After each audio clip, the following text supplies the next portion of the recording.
नमस्कार माऊली. चला ज्ञानेश्वरीच्या सहवासात. ज्ञानेश्वरी अध्याय 2 मधल्या साधारण 209 पासून 219 ओव्यांच्या सहवासात आपण जात आहोत. श्रीकृष्णांनी अर्जुनाला अपकीर्ती आणि कीर्ती, पाप आणि पुण्य ह्याच्याबद्दलची जाणीव करून देत त्याबद्दलचीही मनामध्ये भीती निर्माण करण्याचा या संवादातून एक प्रयत्न केलेला आहे. आज अपकीर्ती झाली तरी खूप दुःख कष्टच वाट्याला येतात, आणि कीर्ती जरी मिळवायची असली त्याच्यासाठी सुद्धा कष्टच घ्यावे लागतात, पण नंतर दुःख मात्र कधी होत नाही. पण अपकीर्ती ज्याच्या वाट्याला येते त्याच्या वाट्याला शेवटी दुःखच येतं, आणि कीर्ती यश संपादन करण्यासाठी जो कष्ट घेतो त्याच्या वाट्याला सुख आणि समाधानच येतं. असो, आता श्रीकृष्णांनी अर्जुनाचं कौतुक करायला सुरुवात केलेली आहे. अर्जुनाला जाणीव करून द्यायला सुरुवात केलेली आहे की अर्जुना, तू काय आहेस, तू कोण आहेस. ज्ञानेश्वर माऊलींच्या शब्दात बघायचं झालं तर श्रीकृष्ण अर्जुनाला म्हणतायत, लोक सायासे करुनी बहुते, का वेचिती आपुली जीविते, परी वाढविती कीर्तिते धनुर्धरा, ते तुझ अनायासे. ती कीर्ती तुझ अनायासे अनकळित जोडिली असे, हे अद्वितीय जैसे गगन आहे. आज गगनाच्या तोडीचं कोण, तर गगनच. तसा अर्जुन तू आहेस. तुझी कीर्ती कोणासारखी, तर तुझ्याच कीर्तीसारखी. अशी ती अद्वितीय आहे. तुझे गुण, तुझी कीर्ती, तुझी वाहवा, तुझी प्रशंसा तिन्ही लोकांमध्ये आहे. या भूमीवरचे रथी, महारथी, राजे सर्व तुझी कीर्ती गात असतात. का गात असतात, तर श्रीकृष्ण अर्जुनाला जाणीव करून देत आहेत की गंगा ज्याप्रमाणे चोख आहे, चोखट आहे, निष्कलंक आहे, त्याप्रमाणे तुझी कीर्ती आहे. तुझी कीर्ती या जगामध्ये मिळवलेली आहेस, त्या कीर्तीवरती कुठलाही कलंक लागलेला नाहीये. कुठल्या कलंकाला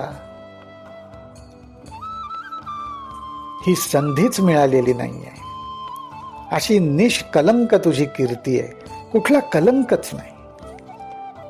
ही जाणीव श्रीकृष्ण अर्जुनाला करून देत आहेत. आणि त्या ठिकाणी ते म्हणतातच, तैसी कीर्ती निस्सीम, तुझ्या ठाई निरुपम, तुझे गुण उत्तम तिही लोके.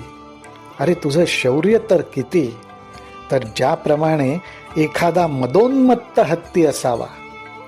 जसे कौरव आत्ता मदोन्मत्त आहेत, परंतु सिंहाने गर्जना केली की तो मदोन्मत्त हत्ती सुद्धा दचकतो, घाबरतो. जैसा सिंहाचिया हाका, युगांतु होय मदमुखा, तैसा कौरवान अशेखा धाकू तुझा. असा तुझा धाक आहे. अरे ज्याप्रमाणे उंच कणखर भले मोठे पर्वत वज्रासारख्या शस्त्राला घाबरून असतात, किंवा मोठमोठे सर्प ज्याप्रमाणे गरुडाला घाबरून असतात, त्याप्रमाणे तुला सगळेजण मानतात. जैसे पर्वत वज्राते, ना तरी सर्प गरुडाते, तैसे अर्जुना हे तू ते मानिती सदा.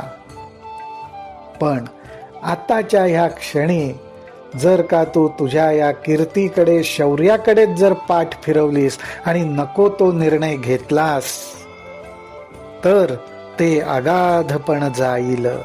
मग हिणावो अंगा येईल, जरी मागुता निघसिल न झुंजतची. श्रीकृष्णांना काही करून अर्जुनाने झुंज म्हणजे युद्ध करायला हवंय. त्यासाठी हा त्यांचा अथक प्रयत्न चालू आहे.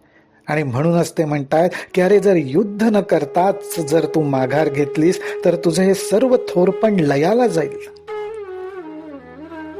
तू पळतोयस असं सगळेजण म्हणतील आणि तू पळत असलास तरी ते तुला पळू देणार नाहीत. तुला घेरतील, तुझी विटंबना करतील आणि त्यावेळी तुला ऐकवणार नाहीत, अशी तोंडावर तुझ्या निंदा करतील. आणि त्याचं जे दुःख होईल ते दुःख तुला आत्ता जे दुःख होतंय त्याच्यापेक्षा कितीतरी पटीने अधिक होईल.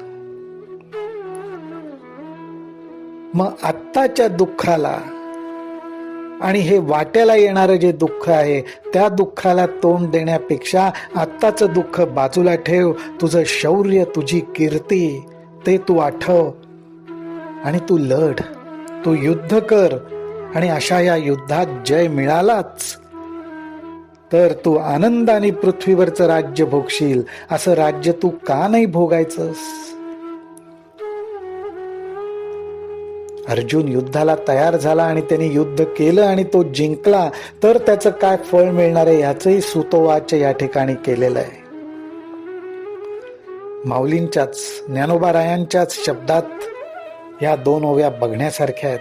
आणि हे पळता पळो नेदिती, धरुनी अवकळा करीती, न गणित कुटी बोलती, ऐकता तुझ. मग ते वेळी हिये फुटावे, आता लाठेपणे कान झुंजावे. हे जिंतले तरी भोगावे महितळ.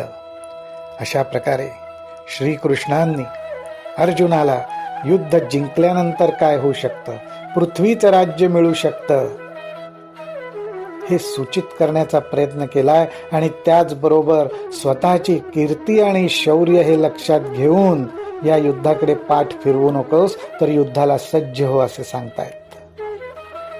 खूप सुंदर हा संवाद आहे. आपण त्याचा आनंद घेत राहू, ज्ञानेश्वरीच्या सहवासात राहू. रामकृष्ण हरी, रामकृष्ण हरी, रामकृष्ण हरी.